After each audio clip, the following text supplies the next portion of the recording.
我叫魏燕，我今年72歲，我跌斷個骨咯，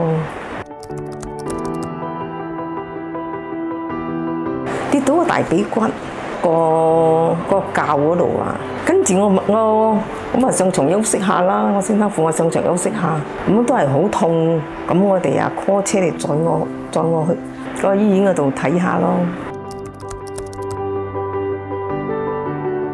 而醫生佢話嗰個骨斷咗，佢講換一個鐵嘅落去，唔係行唔到路咗。Madam Ngai opted for a minimal invasive partial hip replacement surgery following a fall that resulted in a fractured hip bone. This advanced procedure involved the removal of the damaged bone and its replacement with a prosthetic implant through an incision only 8 cm in length, significantly smaller than the usual 15 to 18 cm. 痛就分字咧，你冇喐佢又冇痛噶啦。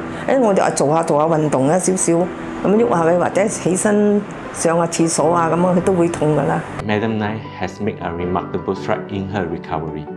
Just one day after the surgery, she was able to walk with assistance of a frame, and she need a support was minimal.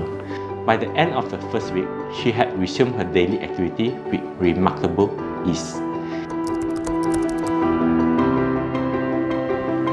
梗係講翻平時嘅生活啦，例如平時嘅生活，梗係屋企煮下飯俾我哋仔孫食啦，做下多數家頭細務啦，跟住同朋友出去飲下茶啦，做下運動嘅，我都有朝早行下運動啦，有時又同啲朋友去做下拉筋嘅運動啦。If you or someone you care about is experiencing severe hip pain or stiffness that limit movement, seeking prompt medical attention is crucial. Early intervention can greatly impact your path to recovery.